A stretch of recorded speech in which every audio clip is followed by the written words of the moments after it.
Welcome back to another Phill-osophy Arc episode. In this episode I'm covering us humans and alcohol. It's been a long journey and it's a longer tale. Humans have been drinking alcohol since someone crushed up some berry juice or some fruit juice and they left it in an open bowl, possibly in a coconut or some handmade ceramic ware. And then little particles of yeast were floating in the air and they landed in the bowl. And then someone turned to them and said, "How'd you make that?" And they're like, "Well, this happened. I left the fruit bowl out with the juice in it overnight. And then a few weeks later I still hadn't cleaned up the project, and it's just lying there. Waste not, want not. So I drank it." And then they started repeating the process, refining it, breeding specific types of yeast for wine, champagne, beer, lager, dark ales, honey mead, potato-based stuff, and we got spirits, we got beers, liqueurs, fortified wines, aperitifs. We have a plethora of things we can drink and imbibe ourselves with that make life a little bit more fun or a little bit easier or a little bit more enjoyable. But at the end of the day, folks, alcohol is in our blood, both figuratively and literally. So cheers to my fellow liquid imbibement aficionados and appreciators. Kampai. So, there's a few forms of drinking. We drink for social. We drink for conformity. Because everybody else is, I've got to be honest, call a spade a spade. We drink to enhance the situation. We drink to cope. And if anybody who runs a bar, a pub, a wine bar, a drive-through bottler, in good times, people drink to celebrate. And in bad times, people drink to forget or escape or cope with how horrible things are. Now, to get into the types of drinking a little bit deeper, social. We drink to celebrate, bond, or enhance fun times with friends during gatherings. Birthday parties, get-togethers, family do's, New Year's Eve. That's just how it is in New Year's Eve, We've got to be realistic. And there's nothing my family on my dad's side loves doing than filling up a wheelie bin at a good family get-together on Christmas, Is alcohol ultimately good for us? Nah, it's a poison. And probably a neurotoxin. We also drink for conformity. Drinking to fit in with peers, to avoid social pressure, even if we don't want to. I've met a few people who said, if someone doesn't like drinking, I don't trust them. Well, birds of a feather flock together. Because who can trust someone who's not drinking that's part of the crew, There's other people out there who's like, I don't trust people who do drink. That's also true. It's all perspective and it's all desire and it's all boundaries of what we all individually enjoy. Next is enhancement. Drinking to seek a thrill, boost a good mood, or actively try to get drunk. Well, honestly folks, what is pre-drinking? It's getting ready with mates before going out to have fun at the clubs or the pubs or the music venues or the rave, Pre-drinking. That was a very classic thing back in my time. Because back in my time, a 6-pack of Alco Pops, I think they called them, basically pre-mixed alcohol with a spirit and a soft drink base together, was about $17. I think Smirnoff Double Blacks in a 6-pack in cans was $17 when I was in my 18s to my 24s or something, But now things are in the $30 bracket. This is Australian currency, folks, so if it doesn't make sense, don't freak out. And that's how it was back then. Finally, in the motivational drinking types, is coping. Drinking to numb negative emotions.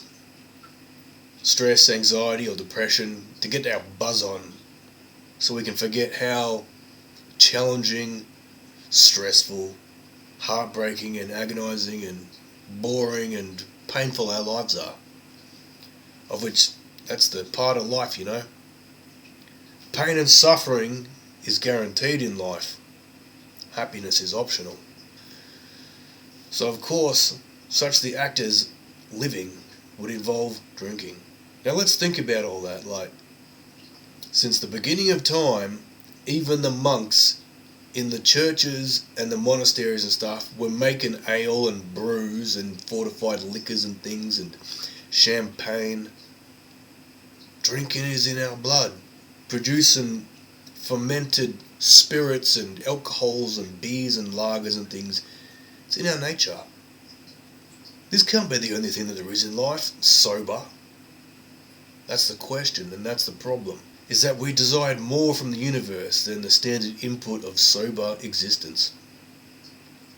So of course, it's literally since the passage of time that we discovered floating airborne yeast landing on some fruit juice with some sugars in it and starting a fermentation process.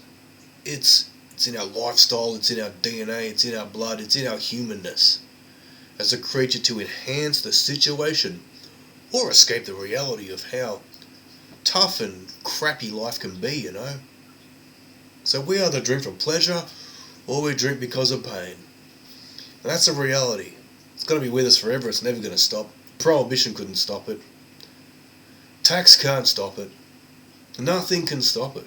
Because as humans, we're like holding hands with fermentation and drinking and alcohol. Now, the intoxication personality types.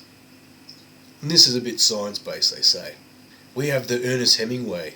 Does not experience major personality changes when drunk. The Mary Poppins. Becomes sweeter, happier, and more outgoing. The Nutty Professor. Shy introverts who lose their inhibitions. And the Mr. Hyde. Becomes less responsible, hostile, or prone to negative behaviour. Now one can just pay a trip to the local pub, spend a dinner there or a night with the boys, you know, and look around and do a little bit of people watching, and we'll see all these come into play. The Ernest Hemingway, the Mary Poppins, the Nutty Professor, and the Mr. Hyde. They're all at the bar, folks. Some of us are daily drinkers, others are a weekend deal. Some of us are the big events, like the weddings, the funerals, the New Year's Eve and the birthday celebrations. And then there's the people who are like, I never got into it. And I've got to say, good on ya. Because you're saving a lot of money a year, potentially $13,000 a year. And that's Australian currency, by the way, for you overseasers. Alcohol is in every vein and artery of our lives. And it's got its claws in deep. And then the government realises it can tax the hell out of it. Because it's profitable, like cigarettes. Alcohol is very profitable to tax. Because when the prohibition couldn't stop it, they realised we better just tax this stuff, benefit from it, become a part of the system. Alcohol's going to be with us since our earliest days of human evolution and operation. It's going to be with us until the planet blows up and burns into ash, you know. Until the sun explodes, so to speak. Probably will be. If they legalised alcohol tomorrow, people doing the field tests and the putting it through its paces, so to speak, like some military hardware, they'd find out it does what? Can't operate a motor vehicle. Can't touch their fingers together, you know. Can't walk in a straight line. Can't get home on time and help the missus and the family cook dinner. It makes people beat their partners. It makes people do horrible choices in life. It makes people lose their inhibitions and say what? It makes humans sloppy and dopey. It makes people get aggravated and angry. People lose their self-control. Well, if we legalise alcohol tomorrow, folks, it definitely wouldn't pass the test. But alcohol has been around for so long, there's no stopping it now. It's in our blood. It's in our blood figuratively and literally. It's part of the human race, is drinking. Because we worked out the complex ins and outs of fermenting a liquid with sugars in it, and airborne yeast, and then breeding yeast.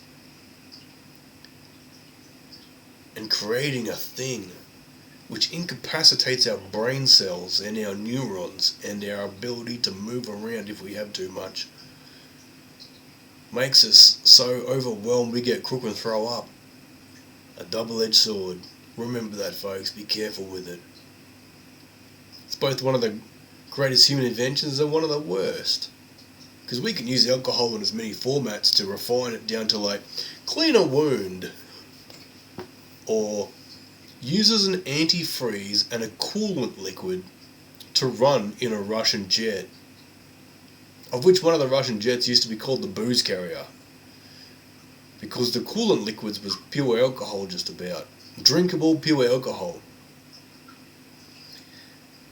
And they'd top the plane up, get it off the runway, and then just be like into a little bottle and tuck it in the pocket, you know. So we've got to be careful, because alcohol ain't good, but it ain't bad. It's not guns who kill people, people kill people. It's not the alcohol that's bad, it's people that use it and in how much they use it. So remember, moderation is the key, and we got to be responsible. Alcohol and humans are going to go hand in hand, and it's never going to stop. It's a part of our lifestyle, our reality. It's our daily driver for celebration and mourning. And that's how it's going to be. And that's okay. But it's up to us as humans to really look inwards or outwards and go, hey, am I doing too much? Because anything in life that's good or bad should be enjoyed in moderation. And that's something we're going to think about. Now, this is Phill-osophy Arc. Ching ching. And I'll catch you later. Hey, Future Racer here. If you're finding the Phill-osophy Arc series inspirational, educational, entertaining, humorous, or it's giving you a little smile, think about liking and subscribing. If you have a family member, loved one, or friend who you think could equally benefit from this series, think about sharing it with them.